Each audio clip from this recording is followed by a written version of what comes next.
Hey everybody, what is going on? Hexlex here with another Master Duel video for you guys today. In this one, we are going to be doing another one of our metagame analysis videos. I wanted to do this one now.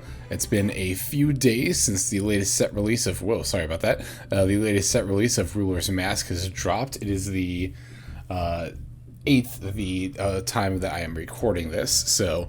yeah, we are just hot off the heels of the release of that new set there. So... how has it impacted the meta? I think a lot of you kind of already know the answer to this question, which is not too much, which is kind of what a lot of us, I think, were expecting. Unfortunately, just the sheer lack of cards kind of released, honestly, is just kind of, you know, makes it not too impactful there. Like, really, you know, we got the Despia archetype, but there's not a whole lot that's super great to pair it with. It's actually not bad in Shadal's. We'll talk about this when we get to Shadal's, actually. Sue ships came out, which I was super looking forward to building, but, like, I knew the first wave of support was going to be small, but I didn't realize it was going to be as small as it is. Like, unfortunately, we just literally don't have enough Sue ship cards to build a Sue ship deck, so that's really unfortunate. And then as far as the Synchro archetypes go, like, the Majestic archetype did kind of get fleshed out, which is pretty nice, but definitely is not a meta deck, unfortunately. It's just too susceptible to hand traps, too susceptible to disruption, and you have to play too many, like, bricky cards in order to make it work. And, excuse me. Take a sip of my water here. Of course, there is... oh, excuse me. Of course, rather, there is Baron de Fleur, who is largely the contributor for the increase of Atemancipators play here. That is definitely probably the most significant update for the secret pack, which, again, the secret packs, rather, which, again, as we were all anticipating, was probably going to be the case there. As always, though, we are not just going to be taking a look at this tier list, which is actually tournaments only mode. I've said this before, I'll say it again. Whenever we're evaluating tier lists here on Master Duel Meta, we need to be mindful that the default mode is tournaments only. That being said, tournaments only mode is still going to be fairly indicative of what the actual ladder does look like. However, if we do want to get a ranked only view, it's a bit more limited here, but we do see it here. So, with the ranked view, we see Zodiac Tri Brigade still at the top. Atemancipator actually closing in at second, which, you know, actually makes sense, again, with the new Baron, you know, being out and supporting the deck. Actually taking a significant lead over Drytron, which is a little surprising to me. I thought Drytron would still be in second, but it is possible that on ranked ladder, Atemancipator is on its way to being a tier 1 deck. And interestingly enough, we have a Sky Striker here, not too far behind Drytron. Though, actually, I will admit, from not only what I've seen from the comments, but also from my personal experience, I have been running into a lot of Sky Striker this meta, so I'm not surprised to see that rise reflected here. That said, I do think this more detailed breakdown of the tournaments only mode, like I said, is still fairly indicative of what the ladder looks like. So, let's take a look at each of these decks individually, just like we did, you know, with all the other metagame analysis videos, and yeah, we have 7 altogether. We're going to be looking at all 7 of them. Let's do it. Okay, so first off here, we have good old Zodiac Tri Brigade. As always, we're taking a look not necessarily at specific deck lists for each of these decks, but rather the deck breakdown, which is the preferred way that I actually like to look at the lists there. So, yeah, we've got the breakdown for Zodiac Tri Brigade here, which is still looking, you know, fairly similar, honestly, to how we have seen it in the past. The extra deck, as always, is pretty much solved with this 15 card list here being within, at worst, a 90% accuracy to the actual reflected deck among players. Extra deck, that is. Yep, this seems pretty accurate to me. You know, we've got the 2 Shurig, Ferrigit, whatever. This is our Tri-Zoo extra deck. This is everybody's Tri-Zoo extra deck. The extra deck, I've said it before, I will say it again, is pretty much solved at this point. Let's see, looking at main deck trends, so we're seeing an upward trend in Whiptail and a downward trend in Ram. Huh, that's interesting. That's actually really interesting to me. So are people only playing Thoroughblade and like a Whiptail? Or some people just ousting Ram? That's interesting to me because I thought that the Ram was still good to have for like the combo with Zodiac Thoroughblade, and also to potentially make a Drytron that is immune to impermanence or can negate impermanence anyway. But yeah, nope. It seems like, I mean, it's, as always, we see a downward trend. That doesn't mean, oh, let's take Ram out of our deck. Because I say, like, oh, it's seeing play in less decks, but still sees play in 79% of decks, so. Thoroughblade overall looks like it's still seeing play in just about 90% of decks at 1 or 2 copies, occasionally 3. And yeah, we're seeing an increase in Whiptail, which is not surprising to me. I think the card's pretty good. Looks like we're seeing, actually, that's a pretty significant increase in play for Harpy's Feather Duster. It usually hovers around the same place as the Lightning Storm, which is currently at 31%. Yeah, these two usually tend to be like the same number for this deck from what I remember in the past, and it usually tends to be like 35 to 40%, but looks like Harpy's Feather Duster is seeing a bit of a rise over Lightning Storm, which again, makes sense to me. This deck can often play like, going second very well, or like for multiple turns, so having the versatility of Feather Duster, especially when you've got the tankies on the board, definitely makes sense. Down here in more of like the techie spots, we're still seeing Twin Twisters is fairly popular. Decent amount of people are playing the Crossout Designator. And yeah, we're also seeing a decent amount of people still playing the Sci-Frame gear. I'm still not a huge fan of these cards, to be honest, but I still don't think they're bad by any means. Interesting to note, I thought of it because I saw DD Crow in this example list down here. Not even that long ago, we actually saw DD Crow seeing enough play in Zodiac Tri Brigade decks to even warrant, like, showing up here. But now it's not here at all, which means that it is definitely seeing play in less than, what would it be, I guess about 20? Yeah, 20% of decks, which makes sense to me. We did see towards, I think it was like the end of Season 3, was it? Or, no, actually, I think that was more like the beginning of Season 3. At some point during Season 3, I remember we saw an increase in play for DD Crow, because Zodiac Tri Brigade was looking to counter other Zodiac Tri Brigade decks. DD Crow does that very well. Obviously, it's good because it's a Tri-type, but ultimately, it's still a bit too niche of a hand trap, I think, to play in like a best of one format. And it seems here, even in, the whole deck breakdown, we're no longer seeing DD Crow seeing a significant amount of play, which again, like I said, does make a fair amount of sense to me. Yeah, I don't know that I really have much else to say about Zodiac Tri Brigade. The deck has obviously proven itself. Oh, you know what? I just saw this here. I think last time I looked at one of these deck breakdowns, it was like 57% of decks were playing 3 Revolt, and now it's up to 64. That's interesting. It's interesting that it's not reflected as an upward trend either, unless I'm just making those numbers up. But I'm pretty sure it was around 57% last time I did one of these videos. Or maybe it was even the last time I looked at this, which would have been sooner than that, so. Yeah, I mean, that just makes me feel pretty justified. I've always run 3 Revolt. I think Revolt is too good not to run at 3. It's awesome to open Revolt because then you don't have to go into Bear Room and you can go into DDL depending on your combo line, or you can just have more options, so.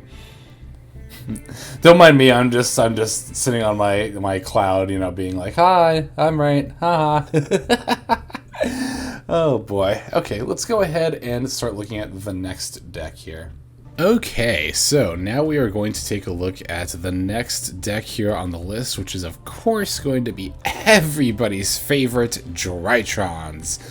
I actually don't hold any personal grudges against this deck, to be honest. It's annoying when they combo off turn 1, but I don't know. Is it really any more annoying than when the other tries you sets up a Revolt and you can't do anything about it? Is it really more annoying than Atemancipator? Well, I guess people find Drytron and Atemancipator annoying because they take long turns to combo off, but let's take a look at some of these stats here. And I'm actually going to take another sip of water while I do. I think I might have cut it out when I said this earlier, but it's actually still the 7th, not the 8th. I've just been recording all night, so you can. I think I talked about in other videos I've recorded tonight too about how, man, as the night goes on, my voice is definitely getting noticeably more strained, so I'm gonna have to remember that for the future.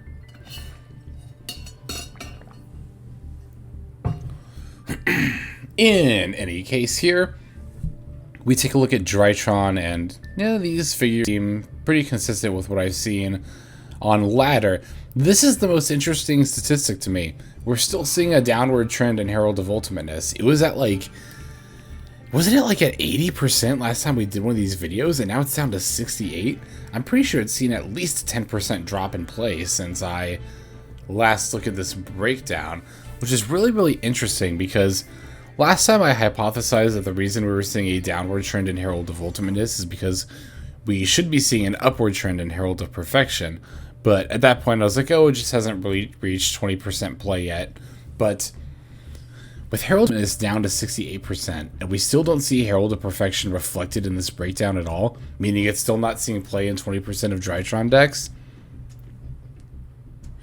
I mean, I can only surmise that must mean that people are just taking Herald out of Drytrons and just playing pure, which, I mean, if that's the case, props to them, you know? I mean, I've said it before, I'll say it again. I don't think Herald of Ultimateness is necessarily the main problem. I think it's Ben 10, I think it's Eva. Ben 10 has to go to 1. I've said it before. I'll say it again. This card absolutely needs to go down to 1 copy. Like, there's no reason it should be at 3. The fact that it can search itself, the fact that it can really search any fairy is just ridiculous. It's completely stupid. So, and Eva, obviously being like a huge advantage generating engine, isn't really acceptable, honestly. And the thing about this deck is, like, especially in a best of 1 format where we can't even use side decking or like the other 2 games to really combat the rate at which Herald is able to, or that the Drytron is able to generate advantage with the fairies. I think that's what makes it all the more important to make these hits as soon as possible. Well, yeah, as soon as possible, whenever the ban list comes. But I'll be extremely disappointed if we see a ban list that doesn't put Ben 10 to 1. I could see them not banning Eva, but like if Ben 10 doesn't go to 1, that would genuinely shock me. Honestly, it really would. So looking at the extra deck here, we're seeing less Union Carriers and more Appaloosias. I don't personally play Drytron, so I couldn't really, tell you personal experiences if that's like, indicative if you're taking out Union Carrier and putting in Appaloosia. I will say I don't see as many people going into the Union Carrier. Maybe they're just not finding it essential, or maybe it's also because we're seeing a downward trend in Herald of Ultimateness, and Union Carrier is used exclusively for Eva, so it makes sense if you're seeing less Heralds, then you'd be seeing less Union Carriers to set up the Eva, which again, this is still really surprising to me. Maybe anybody who plays Drytron or like has insight into that could let me know what's going on, because I think it's, again, just really interesting that this is still going down, but we're not seeing an increase of Herald of Perfection being played, at least not reflected here in the deck breakdown. So, yeah, that's about all I've got to say about Drytrons here. Let's go ahead and look at the next one. Alright, now we have good old Elderlich. Everybody's favorite golden boy. Let's take a look at some of the statistics for this deck. I'm looking here. The statistics actually make a lot of sense given the stage of the meta we're at right now, or the stage of the season, I should say. We're fairly early on, so I mentioned during the last metagame analysis when we were like more towards the end of Season 3, I think we did the last one with during the 3rd week of Season 3. We were seeing Elderlich decks that had a decreased play of Vandy's Emptiness, and I hypothesized that the reason that we were seeing a decrease in play for Vandy's Emptiness is because more people were turning to Elderlich to climb up the ladder. The more the season goes on, the more likely players are, in general, to turn to a deck like Elderlich that's easy to build, low minimum investment cost, and good results for climbing. Especially in the Platinum level later in the season, where a Plat 1 player, which there are more of later in the season, will likely see an Elderlich and just concede to move on to the next game. That is I think, not like a major reason why that deck sees play more later in the season, but it is a significant one. So yeah, the fact that we're seeing a increase in Vandy's emptiness doesn't surprise me, because now that we're at the beginning of the season, the people who are playing Elderlich now are like people who are used to playing Elderlich. They are like enfranchised Elderlich players. So people who are just dabbling into the deck, like I did when I actually did a deck profile on it, are probably not willing to commit the ultra rare craft to make the Vandy's emptiness. However, you know, again, now at the beginning of the season, now the people who normally would play a different deck are playing their different decks, whereas the more enfranchised Eldritch players are still using their decks with Vandy's emptiness. I believe that's indicative of the upward trend reflected here. Could possibly also explain an upward trend reflected for skill drain as well. Maybe it's that people who are just building Eldritch just to climb are either not wanting to invest super rares as well, or maybe they just aren't willing to skill drain people out of a sense of principle. I don't know. I don't like to ascribe meta trends to things like that. That's why I'm wondering what's going on with Herald of Ultimateness too. I don't know. I like to stay factual with these trends, right? I don't like to invest too much rather into the idea that these trends are being caused by like how the players feel. That is a somewhat relevant factor, don't get me wrong, but I don't think it's enough to completely influence the trends here. So let's see, more Torrentials being played. That's interesting. I always thought Torrential was pretty good in Eldritch and was surprised I didn't see it in more builds, so it actually doesn't surprise me too much that Torrential is seeing an increase in play. Less Ashes and Max C's. I wonder, I actually don't know what's going on with that. Maybe people are just like, I don't know, actually. Anyone who's got insight into Eldritch, I'd love to know why Ashes and C's are seeing. And actually, if you look at the percentages here, compared to like pretty much every other deck, that is a harsh drop for C and Ash. Yeah, if anyone has any insight, do let me know in the comments. Extra deck I tend to pay not too much attention to for Eldritch because it doesn't really matter. I mean, obviously it is ideal to have like Gustav and the Gustav Max and the what is this one, Juggernaut Lieb, Vampire Sucker, you know, Zeus, all that fun stuff, but definitely not necessary. So okay, I think that's all I've got to say about Elderlich. Let's go on to the next deck. Okay, so next page here is Atemancipators. Now, annoyingly enough, I tried to load this tab multiple times, and for whatever reason, this one deck, Atemancipators, like, I even closed the tab and opened a new one. This is the only deck where it's not showing the percentages or the trends on the page, but I've got my laptop here as well, and I'm just taking a look at the percentages and trends there. Looks like actually literally the only trend on here is good old Baron de Fleur, which actually, yeah, something about the tab is just not loading right, but we're at least able to see this much. So Baron de Fleur looks like she is seeing play as a one of in 27% of Atemancipator decks right now, which makes sense to me given that it's only a few days after the release of the new packs there. I expect as Season 4 goes on, we will see this card. The percentage of it go up significantly. I suspect it will go above where Herald is right now. Well, maybe not. Herald's at 61% right now. Nightmare Phoenix is at 56%. I definitely think it will go above Nightmare Phoenix. I could see them swapping places. I could see a world where Herald and Baron also swap places. So Baron, I do think by the end of Season 4, we'll probably be seeing play in somewhere between 60 and 70% of Atemancipator decks at the bare minimum. But I do think it definitely also has potential to go even higher as well. Again, like I said, it's only 27% right now, but given that it's just a few days after the pack came out, and a lot of people are still trying to get the craft points to build it, to play it necessarily, yeah, I can definitely see why that's as low as it is for the time being. Looking at these other percentages for the deck, let's see. The Nibiru is at 53%, which I do think... Oh, sorry, I'm pointing at the laptop screen as if you can see. The Nibiru is at 53%, which I do think is a pretty decent increase from last time we looked at it. Again, I don't remember the number off the top of my head.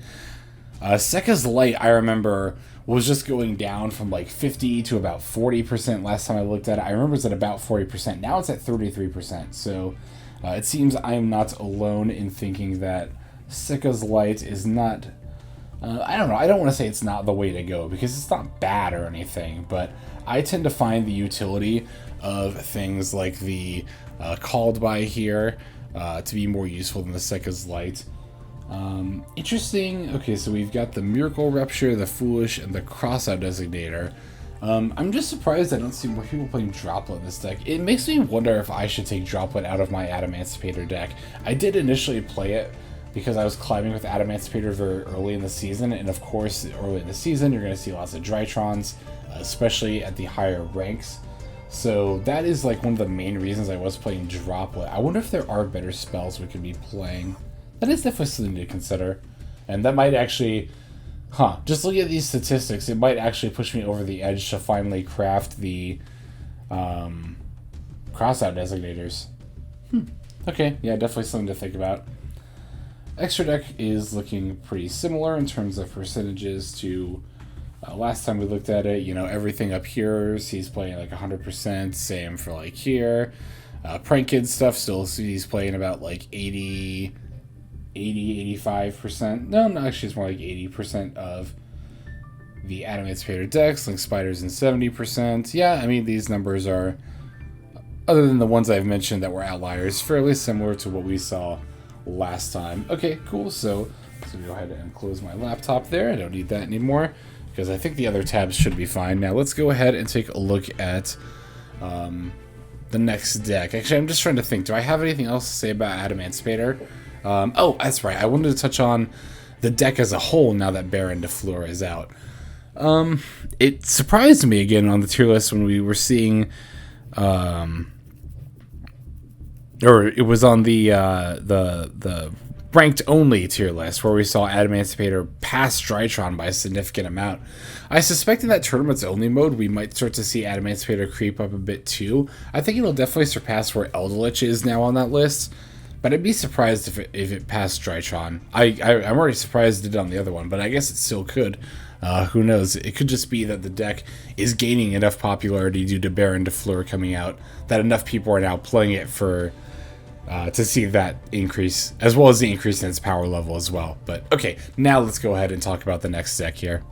Okay, next deck we're going to be discussing is good old Virtual Worlds. So I actually didn't mention it, I should have pointed it out on the actual tier list itself, but Virtual World has just slid down from tier 2 to tier 3 recently. Barely, it's like still barely, it's more borderline tier 2, tier 3 by the power level rankings. I would still definitely consider this a tier 2 deck. I don't think it's quite tier 3 level.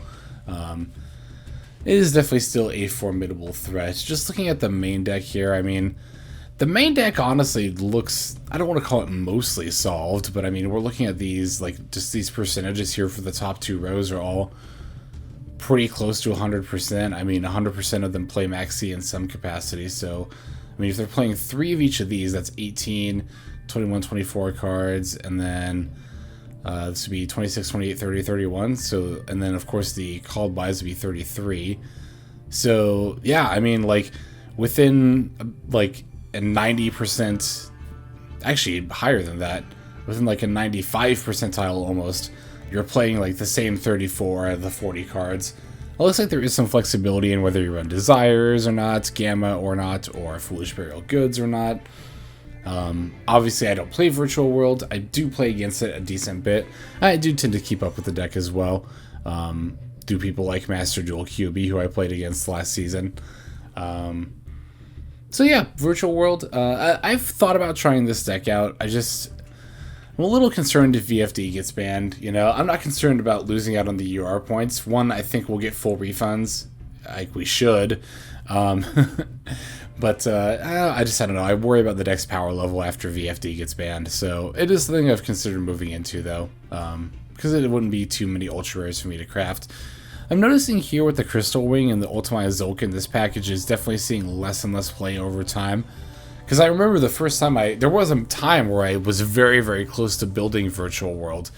But I actually didn't. And I remember around that time it was like 55, maybe even 60% of decks were playing the Ultimate Zulkin and a Crystal Wing, but now it's down to a little bit less than 40, so definitely seeing downward trends there. Yeah, I don't know if I have much else to say about...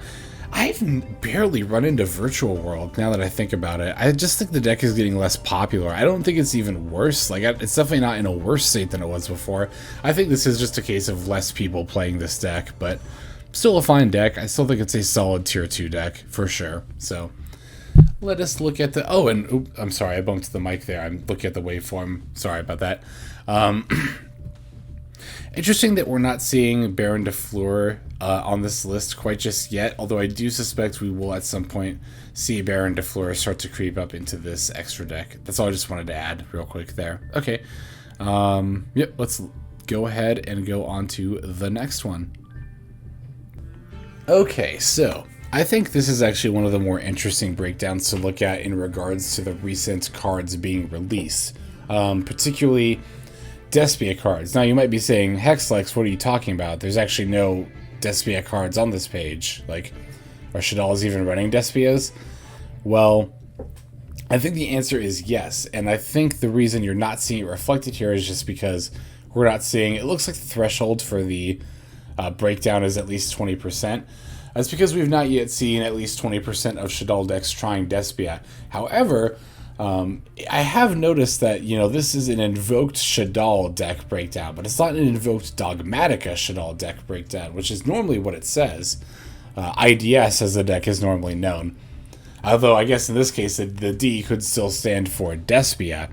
So, I think that is the effect that the new Despia cards are having on this deck breakdown, is that we're not seeing the Dogmatica cards not only in the breakdown, but even, necessarily in the title at all. It's just invoked Shadal. And that's because I think there's enough variants that are using, like, there's invoked Shadal Dogmatica, there's invoked Shadal Despia, there's also, like, Shadal Despia Dogmatica. You could be using that, but it's definitely looking like, and I think this is the case too, the invoked package is mostly still the way to go with Shadal. I actually don't know if invoked Despia Shadal is really a thing, but, yeah, I have no idea, actually. So maybe those of you who are more attuned to the deck in the comments could let me know. I actually did pull like a full... I think I've talked about this a little bit already. I have already pulled like a full Despia package at this point. The problem is that I don't have any Shadal cards, and you need like 2 of each of these. You know, I guess... well, they say 3 instead of 2. Jesus, so you need 2 of each of these Shadal fusion. It's like, oh, I don't want to craft... And that's like, not even just that. I would also need to craft the Verts and like the Super Polys, and it's like 10 Ultra Rares at that point. So yeah, at this point, even though I have the full Despia package, I'm not using it. I'm not going to dismantle it. I'm just going to shelve it. I'll wait for the new branded stuff to come out. But I don't know. So I'm not really, you know, too keen on how this deck really plays, and I haven't played against it a whole lot, so I don't know that I can really speak to any of these trends. It's interesting that there's so many positive upward trends for what seem like stable cards in the deck, but I think it's just because the deck has now gotten broken up into a new category. Again, I suspect the reason for this is because the release of Despia cards. If anybody's got any insight into that in the comments, do let me know, as I'm not super duper knowledgeable about this deck. Okay, we just have one more to look at. Let's go and just move right into it. Okay, final list that we're going to look at here is the pure Tri Brigade deck, which has somehow managed to creep up enough in power level to be considered tier 3 here. Which I think, no, I do think that's fair. I think it's fair to call pure Tri 3, Jesus. I think it's fair to call pure Tri Brigade tier 3. I do think the deck is overall worse than the Tri-Zoo variant, not by a whole lot. Well, by 2 tiers worth is actually a significant amount. And I think the reason for that is just that the Zodiac package adds so... It doesn't seem like it on the surface, but it adds so much. It adds some minor comboing potentials in some specific cases, but just having such a good through line to Zeus, I think, is the most important thing that Zodiac provides the Tri Brigade deck. And I think it's more important to have that than something like Rescue Cat. Like, from what I gather, pretty much the main difference between pure Tri and Tri-Zoo is that instead of main decking 3 Tri Brigade monsters, you're main decking 3 Rescue Cats. And it's like, we don't really need to be rescuing Rescue Cat, you know, using that to get out like Karos plus Kit, so much as I think it's better to just have the Zodiac monsters. I mean, in the gameplay videos, I always say it, right? I'm like, we're going to go into our Tri Brigade plays, But then we also have this Zodiac monster as backup, and that's really what the Zodiacs do best in that deck. They're a good backup plan, and they're really good for going second to make Zeus, wiping the opponent's board, and just taking care of that in that regard. So, yeah, I don't know. And also just given the fact that Rescue Cat's an ultra rare, of course, it's like, oh, I don't really want to craft this card just to find out I don't prefer this version of the deck, which I highly suspect would be the case for me. So I will admit I have not personally tried the deck out, so I can't speak to, you know, it being a significant step down from Trizu from experience, but we see it reflected in the tier list here, and in theory it's not hard to see as well. So that's just my 2 cents on the matter there. Okay guys, so that is going to just about do it for this one. I'm back here at the tier list so we can take one last look at the list before we sign off. I did actually forget to mention the specific power levels of the cards, or of the decks themselves, because it's interesting, right? In past metagame analysis, we've seen Zodiac Tri Brigade have a power level of like 20 or more, and then the next best thing in tier 2 is still only has a power level of like 8. But we are starting to see the power balance spread out a bit more as not only the season progresses, but also as like the game as a whole progresses. Like, Zodiac Tri Brigade is no longer taking up as big of a slice of the pie as it was before.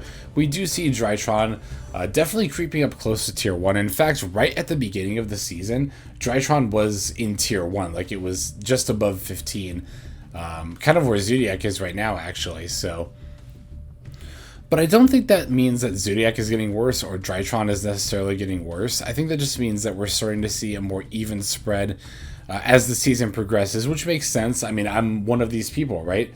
I play Zodiac Tri Brigade a lot at the beginning of the season to climb, and then I start to play more decks after I hit Plat 1. So that's probably why we're seeing a decrease of play in Zodiac Tri Brigade and Drytron. Is basically what I'm getting at here is that, like, it's the first week now. The tryhards like me have used their tier 1 decks to get to Plat 1, and now they're trying out more fun stuff. So, like, quote-unquote fun. I mean, I still find Zodiac Tri Brigade very, very fun. Still my favorite deck in Master Duel, period. But, you know, fun being more, like, casual or experimental. You know what I mean, so. Okay, yeah, that's pretty much all I have got to say about the tier list and the metagame at this point. If you have anything you'd like to add, your thoughts, feel free to throw them down in the comments below. I love engaging with you guys in like this kind of repertoire. You guys always have awesome things to say and often make a lot of really good points that I might have overlooked or forgotten. So, yeah, definitely go ahead and comment down if you've got some thoughts to add to the video. I appreciate it when you do. I appreciate you watching to the end like this, and if you happen to want to subscribe, I'd appreciate that too. Don't feel like you have to, though. I'm just glad you're along for the ride. Without further ado, though, this is XLex, signing out. I hope you guys have a fantastic day.